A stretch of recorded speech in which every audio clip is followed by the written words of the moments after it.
Kamusta mga ka-Pilipino sa buong mundo, mula Cebu City hanggang Dubai, Los Angeles hanggang Riyadh, at kahit sa malayong Iceland o Qatar. Ito ang inyong lingguhang, inaaraw-araw na nga natin na dosis ng katotohanan, tawa at talino sa Philippine politics. Ako si #WalkWithLan at ngayon magpapasabog tayo ng isang mainit na balita. Sinipa si Frasco Congressman Duke Frasco ng Cebu, sinipa na ng National Unity Party ni Congressman El Rey Villafuerte. Pero teka, bakit nga ba? At bakit galit na galit ang kabataan? Is it just another political drama or may mas malalim na issue dito?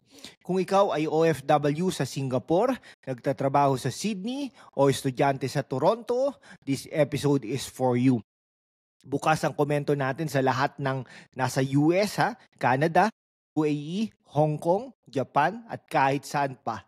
Halina't pag-usapan natin ito. Pero bago ang lahat, i-hit ang subscribe button, i-like at i-share sa tropa. At kung feeling generous, mag-super thanks na rin para may pagpatuloy natin itong laban na ito. Ready? Let's dive into the chismis, the facts. So ano nga ba ang nangyari? Noong June 7, 2025, ang National Unity Party, NUP, na sinipa na si Deputy Speaker Duke Frasco ng Cebu, 5th District dahil hindi siya pumirma sa manifesto na sumusuporta kay House Speaker Martin Romualdez. Para sa 20th Congress, si El Rey Villafuerte, presidente ng NUP, galit na galit. Sinabing si Frasco daw ang sowing disunity sa pro-Marcos coalition. Pero teka, let's unpack this. Si Duke Frasco, mga kaibigan, hindi basta-basta.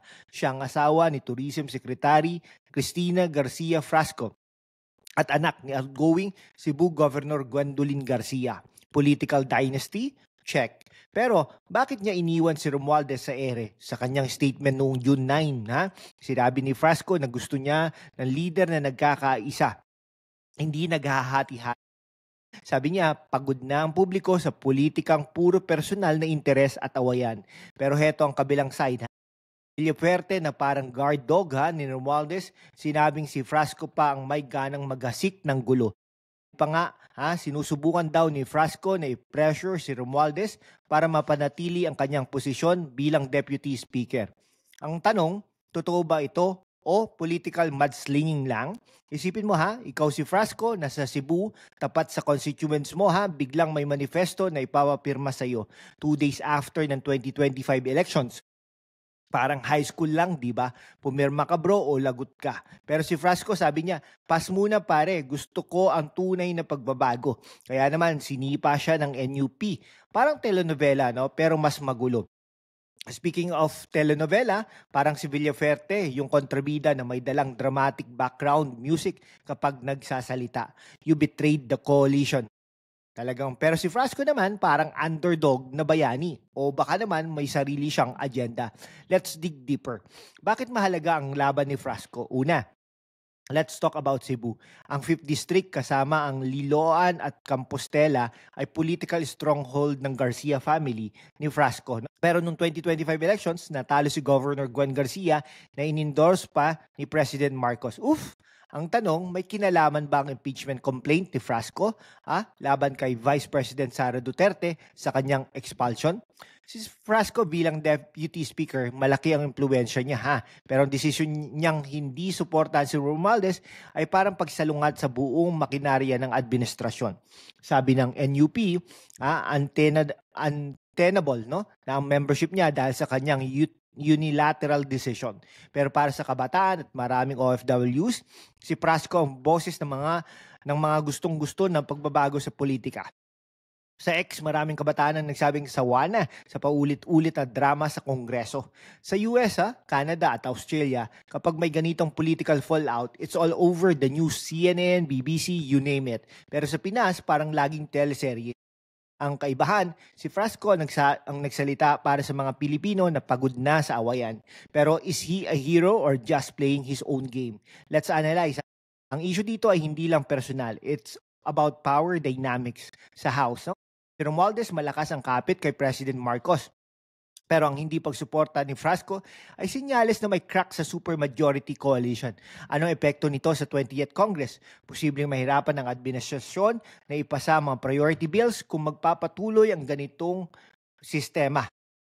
No? Kung nasa Dubai, Toronto o Sydney ka, anong take mo? Hero ba si Frasco o may sariling plano? I-comment mo sa baba, i-like at i-share sa kaibigan mo sa Jeddah o London. Kung gusto mong suportahan ang ganitong content, mag-super thanks. Bakit galit ang kabataan? No? Sa X, maraming kabataang Pilipino nagsasabing sa paulit-ulit na awayan sa Kongreso. Kabataan sa Metro Manila, Cebu at Davao ay gustong-gusto na ng leader na tunay na maglilingkod, hindi yung puro politika. Si Frasco sa kanyang pahayag parang sumakay sa sentimiento, pero totoo ba siya o ginagamit lang ang public frustration para sa sariling interes? Para sa OFW, no? OFW sa Hong Kong, UAE at Singapore. Mahalaga ito. Kayo ang nagpapadala ng dollars na tumutulong sa ekonomiya natin. Pero kapag puro away ang mga politiko, sino ang talo? Kayo rin. Dahil ang remittance nyo napupunta sa mga proyektong hindi natutuloy dahil sa gulo sa Kongreso. Parang reality show ang Kongreso. Survivor, House of Representatives, Villaferte yung host na laging may twist. Frasco, you're voted off the island. Pero si Frasco parang contestant na hindi sumusuko. Ano kaya ang next episode? What's next for Frasco and Congress?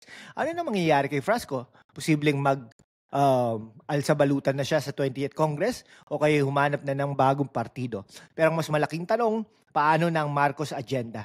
Kung patuloy ang gulo sa House, baka madelay ang mga importanteng batas tulad ng budget o economic reforms. Isipin mo, ikaw si Frasco, nasa gitna ng political storm.